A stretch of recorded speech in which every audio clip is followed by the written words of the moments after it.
Dalam rapat kerja Komisi IM DPR RI, Irma Caniago dari fraksi Nasdem mengusulkan penghapusan kata gratis dari program makan bergizi gratis. Usulan ini muncul sebagai respons atas kekhawatiran bahwa label gratis bisa menimbulkan persepsi negatif di masyarakat, seolah-olah program ini hanya sekadar bantuan seadanya tanpa memperhatikan kualitas. Ia menilai, label gratis justru menurunkan citra dan kualitas program, membuat masyarakat memandangnya sebagai sesuatu yang kurang bernilai. Menurut Irma, kata gratis seringkali diasosiasikan dengan sesuatu yang asal-asalan, sehingga dikhawatirkan publik tidak akan menghargai pentingnya program ini. Irma menekankan, program ini adalah investasi besar untuk masa depan anak-anak Indonesia, bukan sekadar pemberian cuma-cuma. Ia ingin masyarakat melihat program ini sebagai upaya serius negara dalam membangun generasi yang sehat dan cerdas, bukan sekadar membagikan makanan tanpa tujuan jangka panjang. Dengan mengubah nama menjadi makan bergizi, fokus publik akan bergeser ke kualitas gizi, bukan sekadar soal biaya. Perubahan nama ini diharapkan dapat meningkatkan kesadaran akan pentingnya asupan nutrisi yang baik bagi anak-anak sekolah. Usulan ini muncul di tengah evaluasi besar-besaran menyusul kasus keracunan yang sempat mencoreng program. Evaluasi ini menjadi momentum penting untuk memperbaiki sistem dan memastikan keamanan serta kualitas makanan yang diberikan kepada anak-anak. Irma ingin mengubah persepsi dari program karitatif menjadi intervensi gizi yang serius dan terukur. Ia menegaskan bahwa program ini harus berbasis data dan evaluasi yang transparan agar manfaatnya benar-benar dirasakan oleh generasi muda. Ia mendorong pemerintah untuk membuktikan kualitas, bukan sekadar retorika gratisan. Pemerintah diharapkan melakukan pengawasan ketat terhadap penyediaan makanan, mulai dari dapur hingga ke meja makan anak-anak. Perubahan nama diharapkan menjadi simbol komitmen negara berinvestasi pada generasi penerus. Ini bukan hanya soal mengganti istilah, tapi juga menegaskan bahwa negara hadir untuk memastikan masa depan anak-anak lebih sehat dan berkualitas. Debat ini bukan sekadar soal kata, tapi menyentuh filosofi dan arah program. Perubahan nama menjadi perdebatan hangat karena menyangkut cara pandang negara terhadap hak anak atas gizi yang layak. Irma mengajak semua pihak untuk fokus pada kualitas dan dampak nyata. Ia berharap seluruh elemen, mulai dari pemerintah, sekolah, hingga masyarakat, dapat bersinergi untuk memastikan program ini benar-benar memberikan manfaat jangka panjang. Jika disetujui, perubahan nama ini akan menandai babak baru dalam pengelolaan program gizi nasional, sekaligus menjadi langkah awal untuk membangun kepercayaan publik dan memastikan setiap anak Indonesia mendapatkan hak atas makanan bergizi yang layak. Kata gratis sering membawa konotasi negatif di masyarakat. Banyak yang menganggap sesuatu yang diberikan tanpa biaya pasti memiliki kekurangan tersembunyi. Kata ini kerap diasosiasikan dengan barang atau layanan yang kualitasnya diragukan, sehingga masyarakat cenderung skeptis dan kurang menghargai apa yang mereka terima. Gratis sering identik dengan kualitas rendah dan minim tanggung jawab, seolah-olah penerima tidak berhak menuntut lebih karena tidak membayar. Irma Caniago menyoroti, label ini bisa membuat masyarakat pasrah menerima adanya dan pelaksana cenderung bekerja seadanya. Akibatnya, baik penerima maupun pelaksana program tidak merasa memiliki tanggung jawab penuh terhadap hasilnya. Akibatnya, kontrol sosial melemah dan celah penyimpangan terbuka lebar. Ketika masyarakat tidak merasa terlibat, pengawasan terhadap pelaksanaan program pun menurun.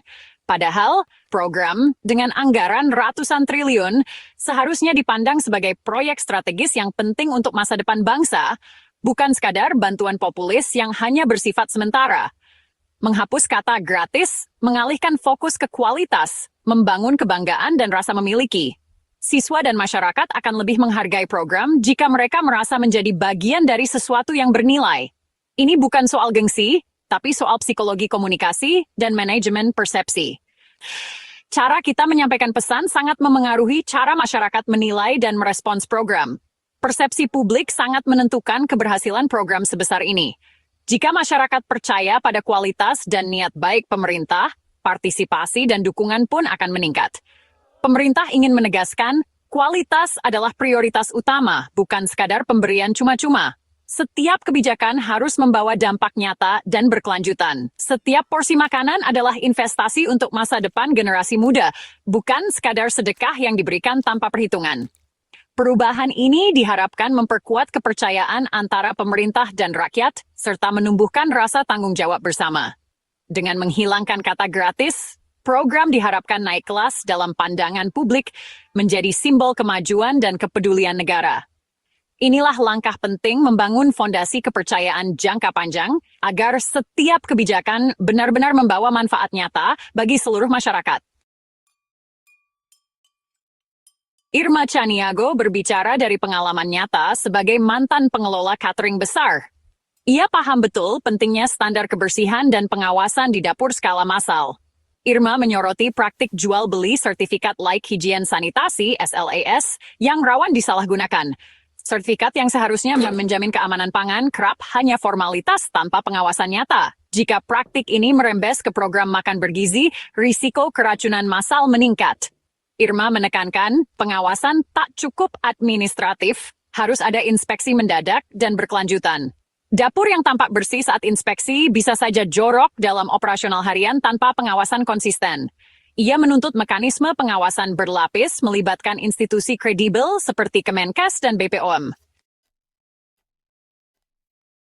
Irma tak hanya mengkritik, tapi juga menawarkan solusi konkret untuk dapur program makan bergizi. Ia menyadari bahwa kritik tanpa solusi hanya akan menambah masalah. Oleh karena itu, ia mengusulkan pendekatan yang lebih holistik dan terstruktur. Ia mengusulkan 3 pilar personel profesional di setiap dapur: ahli keuangan, ahli gizi, dan ahli higienitas. Setiap pilar memiliki peran yang sangat penting dan saling melengkapi. Ahli keuangan memastikan transparansi dan mencegah penyalahgunaan dana. Mereka bertanggung jawab untuk mengelola anggaran dengan bijak dan memastikan setiap sen digunakan untuk tujuan yang benar. Ahli gizi bertanggung jawab pada menu dan kandungan nutrisi, memastikan standar gizi terpenuhi. Mereka bekerja sama dengan koki untuk merancang menu yang tidak hanya lezat, tetapi juga sehat. Ahli higienitas mengawasi kebersihan dapur dan mencegah kontaminasi silang. Mereka memastikan bahwa setiap sudut dapur memenuhi standar kebersihan yang ketat. 3 pilar ini adalah benteng utama menjaga kualitas dan keamanan makanan. Kolaborasi mereka menciptakan lingkungan dapur yang aman dan efisien. Tanpa mereka, program hanya jadi slogan tanpa makna. Dapur akan kehilangan arah dan tujuan, serta berisiko tinggi mengalami berbagai masalah. Irma menekankan pentingnya keahlian dan pengawasan ketat di setiap lini. Setiap detail harus diperhatikan untuk memastikan kualitas yang konsisten. Inilah jawaban atas kekhawatiran soal jual beli sertifikat dan kasus keracunan. Dengan sistem ini, setiap aspek dapur diawasi dengan ketat. Sistem ini membangun fondasi kuat dari bawah, bukan sekadar di atas kertas. Ini adalah langkah nyata untuk menciptakan perubahan yang berkelanjutan dan bermakna. Pengawasan internal saja tak cukup untuk program sebesar makan bergizi. Irma menegaskan, Kemenkes dan BPOM harus aktif terlibat sebagai pengawas eksternal. Kemenkes menetapkan standar gizi dan sanitasi, serta melakukan inspeksi rutin ke dapur-dapur. BPOM menguji keamanan pangan secara acak dan memberi sanksi jika ditemukan pelanggaran. Kolaborasi keduanya menciptakan sistem pengawasan berlapis yang sulit ditembus oknum. Pengawasan tak hanya administratif, tapi juga berbasis bukti laboratorium. Kepercayaan publik dibangun lewat pengawasan ketat dan transparan. Tanpa peran 2 lembaga ini, program rawan gagal dan disalahgunakan. Nur Hadi dari komisi ini mengusulkan batas produksi maksimal 2.000 porsi per dapur SPPG per hari. Tujuannya menjaga kualitas, kesegaran, dan keamanan makanan. Produksi massal berisiko menurunkan standar dan mempersulit pengawasan. Dapur kecil lebih mudah diawasi, dari bahan baku hingga distribusi. Pembatasan ini mencegah terulangnya kasus keracunan akibat manajemen dapur buruk. Nur Hadi mengingatkan, akselerasi tanpa kontrol ibarat menginjak gas tanpa rem. Lebih baik banyak dapur kecil yang terkontrol, daripada sedikit dapur raksasa yang rawan masalah.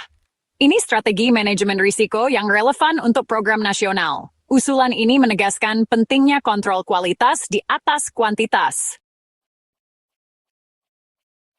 Anggaran program makan bergizi mencapai 12,86 triliun, terbesar di antara semua kementerian. Komitmen besar ini menuntut pengawasan ekstra ketat dari parlemen. Furtasan Ali Yusuf menyoroti 44% anggaran pendidikan dialihkan ke program ini memicu debat soal prioritas. Nur Hadi mendorong pembentukan tim WAS MBG DPR untuk mengawasi penggunaan anggaran raksasa ini. Tim WAS berwenang memanggil pelaksana, melakukan inspeksi, dan menindak penyimpangan. Kompleksitas program, ribuan dapur, jutaan penerima, membuka banyak celah kebocoran. Pengawasan tak bisa hanya dari pemerintah, perlu check and balances legislatif. Tim WAS adalah manifestasi fungsi pengawasan parlemen demi menjaga uang rakyat. Setiap mata rantai, dari pengadaan hingga distribusi, harus diawasi ketat. Tujuannya, memastikan niat baik pemerintah tak dibajak oknum di lapangan. Kontroversi di rapat kerja Oktober 2025 adalah puncak dari serangkaian evaluasi sejak program dimulai. Program MBG diluncurkan dengan optimisme, tapi tantangan muncul, kualitas makanan, distribusi, hingga dugaan penyelewengan. Kasus keracunan massal September 2025 jadi titik balik, memaksa evaluasi total. Insiden ini memperkuat desakan pembentukan tim WAS MBG dan penertiban pelaksana nakal. Nur Hadi menuntut BGN menindak tegas mitra dan petugas bermasalah. Rapat kerja jadi forum evaluasi besar-besaran pasca krisis. Semua masalah, kualitas, pengawasan, anggaran, manajemen dibedah terbuka. Usulan Irma, rekomendasi teknis Nur Hadi, dan tuntutan penertiban jadi bagian upaya kolektif perbaikan. Kilas balik ini menunjukkan kontroversi adalah proses pendewasaan program. Tujuannya agar program benar-benar bermanfaat dan berkelanjutan. Di tengah kontroversi, penting mengingat tujuan utama program meningkatkan gizi dan kecerdasan anak Indonesia. Kritik dan usulan perbaikan adalah bentuk kepedulian, bukan upaya menjatuhkan. Pemerintah harus merespons masukan dengan bijak dan beradaptasi. Keberhasilan program diukur dari dampak nyata bagi anak-anak, bukan sekadar besarnya anggaran. Apakah mereka lebih sehat, lebih cerdas, dan angka stunting menurun? Itulah tolok ukur sesungguhnya. Semua perdebatan harus bermuara pada pencapaian tujuan mulia ini. Menjaga niat luhur di tengah badai kontroversi adalah tugas bersama demi generasi emas Indonesia.